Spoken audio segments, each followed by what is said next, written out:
Hello anybody who's watching this. Welcome to my reaction to Underrail, which like a few seconds before I started recording I thought it said just Underroll or Underrail, I don't know. But apparently it's Underrail Expedition Review. Subterranean Loading Screen Simulator trademark by SsethTzeentach, which I think I forgot to say about it in the last video, but it's in the title so it doesn't really matter. I have no idea what Underrail Expedition is. The previous video was, at least that I recorded, was Dwarf Fortress, and I heard the name before. This one, yeah, my finger isn't on camera. This one I've never heard before, so it will be quite fun. And if you want to help me, there's a donation link in the description below. You can just help me by sending money or recommend me a video through it. I'll appreciate it quite a lot. And the only thing I can give you is a shout out, which probably is pointless anyway. Yeah, please help me. I'm eating once a day because I'm scared to use money and then have nothing left, which happens anyway somehow. Anyway, let's do this. Hey people, Seth here. Are you tired of breathing fresh air and enjoying the sunshine? Do you suffer from agoraphobia and hate open spaces? Then why not take a trip down to Underrail? Much like its predecessor, Undertale, this game takes place underground, where humanity exists in a desperate struggle to survive after the surface was nuked by the major megacorporations of the old world into nothing but radioactive ash. Meet the locals, who are either unhinged, unstable, or just unsocial. Meet the friendly wildlife, which include but are not limited to refrigerators, which no longer hold food. Instead, they hold giant crustaceans lying in wait. Beetles, which now have a frontal cortex larger than most humans, which they use to cook you alive. And cave crawlers, which hide on the... They didn't cook you alive, they froze you. Nobody gives a shit, I paused it for no reason. Ceiling and inject your muscles with a paralyzing venom so they can drop down and suck out your insides like a fly. If that doesn't already sound like a great time, why not hop on down to the... Honestly, quite a smart AI.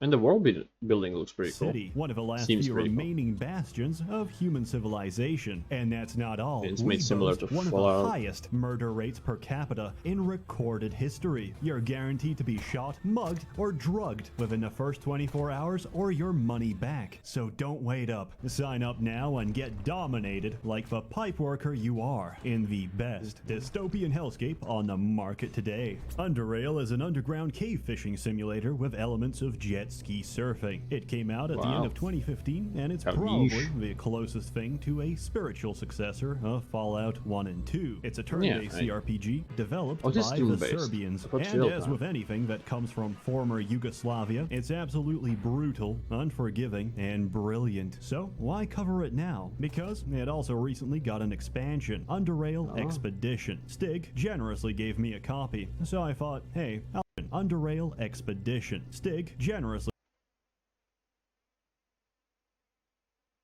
gave me a... Should you make for the keys respawn? That's... Some of those words are kind of Russian. If you want a bit of a lesson, welcome. See the first two words there? Govna Yedno. If you delete no and you just leave Govna Yed, it's as one word, Govna Yed. Repeat after me. Govna Yed. It means shit eater. And that's a genuine swear, I guess. Insult in Russia. Govna Yed. And I don't know, yet no means nothing. Yebemti Maiku? That's just words that were made into translate combined into nothing. Yebiom means fucking, T might be from T, which is you, and Maiku is a shirt, like a sleeveless shirt.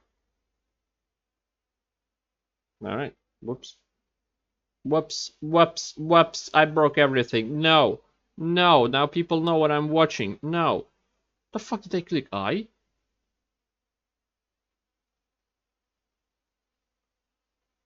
Well, I'm not gonna cut that out.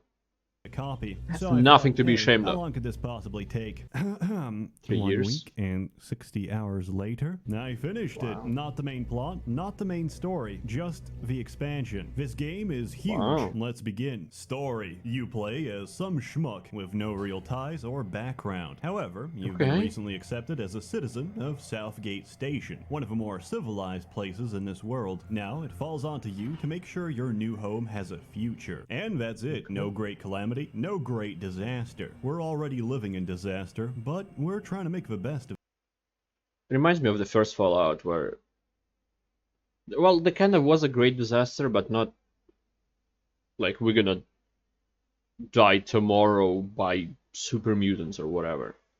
It's just people say, oh, go outside of the vault and find a water chip, or our water will go bad in like half a year or something. So it's kind of similar to it. Good luck out there. Help. You'll need it. Gameplay. Survival is your primary objective. Quests and missions get you paid, but they're always secondary to preserving your own skin. Before you start, you need to make a character, pick an avatar, and then you need to make the difficult choice between Oddity XP and Classic XP. Experts are divided on opinion, so I'll help you make your choice. With Classic XP, you gain experience from committing murder, and you're gonna commit a lot of murder. With Oddity XP, Sounds you good. don't. You gain experience from dumpster diving, finding old pieces of gum, and looking at shopping receipts. Objectively, Oddity XP is far more realistic, since going through garbage cans and stealing copper wire is how most crackheads level up in real life. It's an True. experience, and after you But normal games will have the both things. You get experience by doing things and by killing people. Alright, experience okay. it once, you'll never want to experience it ever again. Also, don't touch the difficulty. Moving on, you've got skills, perks, and attributes. These are all quite interesting, but I'm not going to explain them. You can't be good at everything, and when logic and reason fails, the only answer you can give is extreme violence. Oh, This it's a game gun. doesn't fuck around, and if your build sucks, you're gonna have a bad time. So, I strongly recommend you take one of my builds, or builds that I stole from the forums. Doesn't matter which one, they're all pretty good. Combat is a big thought you chunk didn't of show the a game. couple. Everything is turn-based, so you have to make your actions count, since very often you're outmatched, outnumbered, and outgunned. But unlike your enemies, you're capable and you're does that work? outmatched, outnumbered, so. and Yeah, that's outgunned. But that's not a unlike word. your enemies, you're capable of thinking for yourself. And despite the odds, you're very capable of dealing with almost every situation. So come prepared and you'll live a long life. Guns, melee weaponry, traps, grenades, improvised tasers, those and kind. crossbows are just some of the tools available to you. If that sounds kinda gay, you can just punch the meat off everything instead. Not only that, Yeah. but your character also has the potential to harness their psionic energy. What's that, you ask? Oh. It's actually a Magic. very recent mutation, which lets humans and other wildlife use magic. And it lets you cook people alive, fry their brains, or strangle them with their own shadow. Why? I don't know. Because Underrail takes place in the Harry Potter universe. But instead of wands, you've got implants you inject into your brain, so you can abuse muggles with your mind magic. Kinda like Thanks, Prey. J.K. Rowling. Of course, we can't talk combat without talking about crafting. In most games, crafting is entirely optional. In Underrail, crafting is the difference between life and death. For example, really? a machine gun, as that you may know, important? is very painful. A single burst at point blank might even zone you out. So what do? We make a tactical vest and shove inside some Kevlar plates. Good work. Now, we don't actually die immediately. So, the enemy throws a grenade instead and shreds your internal organs. You're dead. Your money is now being used on the streets to buy both types of crack, crack rocks, and crack whores. How do we prevent this? By getting a shield. Not the Roman kind, the energy kind. The kind which has different frequency bands and involves a lot of money. The impact velocity of a grenade, extremely high. So we build a high frequency shield.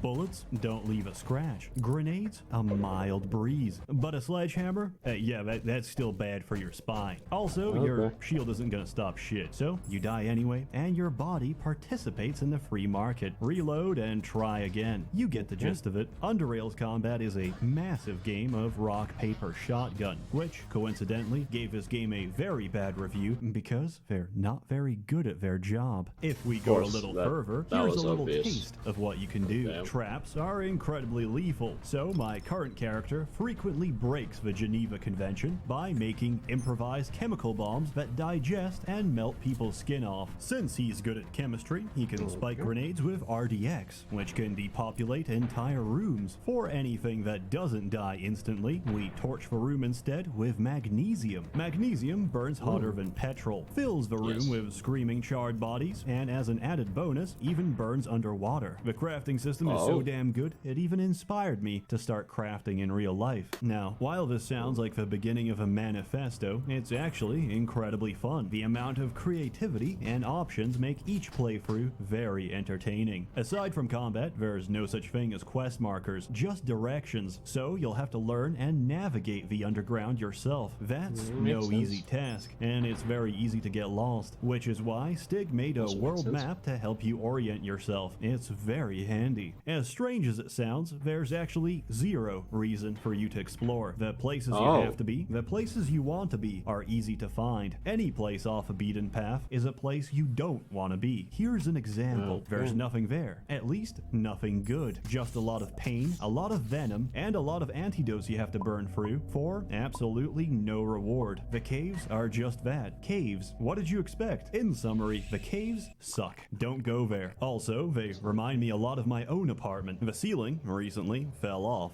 because of flooding. Did they repair it? No, they just stuffed it with cotton. And everybody pretends we don't have a problem. But at night, we can hear it. I can hear it. Scraping about and gnawing on the pipes. We've got a hobbit living in the crawl space. And it's hungry. This isn't a cry for help, I just wanted to explain my life situation. Anyways, I just leave it some chicken bones or whatever. Usually, he's pretty happy with that. There's not too many quests in this game, but most of them are quite long, and usually have multiple ways to solve them. For example, there's one quest where you have to investigate the serial murders taking place in town. After counting the possibilities, there's 5 different ways to solve it. In one of them, you can discover the bodies, download the serial killer's documents as proof of their guilt, and turn them into the authorities. The other 4 involve you being a dumbass and getting drugged by the serial killer. They strip you of your belongings, push you down a shaft, naked and defenseless, into their murder bunker. If you're too slow, they'll walk down and cut you to pieces. If you aren't, you can grab a flashbang, stun them, and crawl into the ventilation system. Once inside, you can either lockpick the safe on their weapons locker and gun them down, put together a weapon to defend yourself, pull apart the fuse box and electrocute them, or hack the bunker's defense systems to gun them down remotely. And that's just a small optional side quest. Another quest line has you following the visions of some stoner at the bar. Help him out, and you'll find out he's not just some random stoner. He's actually an incredibly...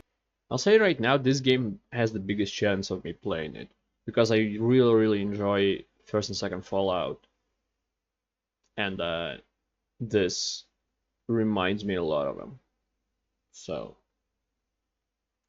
I don't know when, but I will probably play this. Powerful being that can walk through holes in reality, and he uses this incredible power to steal hallucinogenic mushrooms from the general public. Sometimes, though, his visions aren't exactly accurate, and he does tend to screw up. This includes forgetting about the mutants he locked in his kitchen before he got high, forgetting about the cats he overcharged in his basement, and forgetting about rift-walking health and safety when he teleports you both inside some Slavic military base in the middle middle of nowhere. He's a great guy, or should I say, a cool dude. This game's got amazing quest design, and if you want more evidence of that, there's another quest which asks you to track down and kill some gigantic savage living among the rat hounds, the self-proclaimed king of the rat hounds. Once there, if you're charismatic enough, he might offer you an alternative. You see, the king of the rat hounds has no queen, so you can go off and kidnap some guy's wife. Why? I don't know. That's not important. What's important is that you can provide some crazy caveman breeding material and ruin some woman's life just to see what happens. Dialogue is also very well written and doesn't drag on. The music and the atmosphere are absolutely perfect. Wherever you are, you feel it. Wherever you are, you're immersed. It's like I'm actually inside an underground ghetto where everyone is either high off their balls from barrel soup or watching live-action blood sports on a TV. Underrail is not a game you play once. I'm not biased. I'm just trying to justify my 200-hour playtime. Expansion! So, what about the expansion? The expansion itself is new content you can access around mid-game once you get to Core City. You get hired as a mercenary contractor to defend and assist an expedition into a region no one dares enter,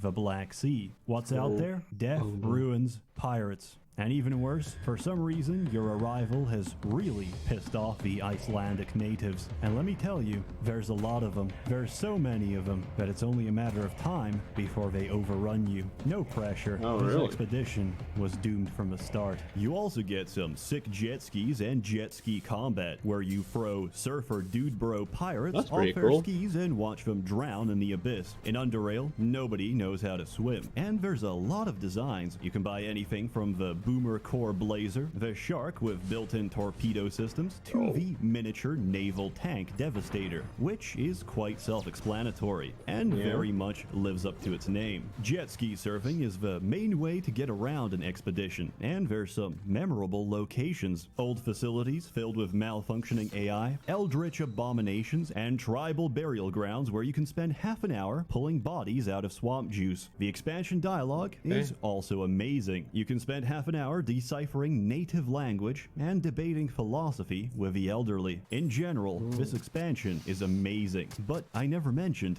why are you here? What exactly are you looking for? And more importantly, why won't anyone tell you? Those are answers you can only find for yourself. And once you find what you're looking for, you should ask yourself a question. Should I bring it back? Or was it buried for a reason? Criticism. Originally, I had some bad things to say as well. But you know what? I don't criticism. Originally, I had some...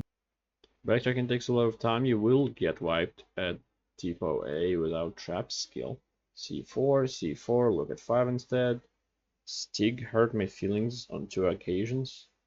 How do I rescale next? Bad things to say as well, but you know what? I don't care anymore, because the expansion broke me. So if my voice betrays any hint of emotion, that's because I don't handle existentialism very well. And when a man starts to question everything, you might not like the answers you find. Final score. I came for a post-apocalypse CRPG. Why did I think that was it? Why did I think that final score, I came, would be the end of the sentence? Instead, I got an exploration of a human condition, of you, me, and this entire species, what drives us, and more importantly, where our species is heading if we're not careful. Also, doused philosophy. It's a great game, it's a difficult game, and it's not for everyone. But if you've got the time and patience, it's a very transcendental experience. That is, if you can look past the bad and forgive the tedious. I give it a completely arbitrary score. You can grab a copy of the game and the expansion on Steam or GOG. And if Stig actually followed my advice, it's probably on sale already. As always, more content to come. So well, already tuned. As of September. I might disappear for a little while, since I forgot what outside looks like. I heard it's quite bright out there. A warm thanks to the many members of the Merchants Guild, generously funding and bankrolling these videos, despite their lack of any kind of real value. You're all truly wonderful. Have a good one.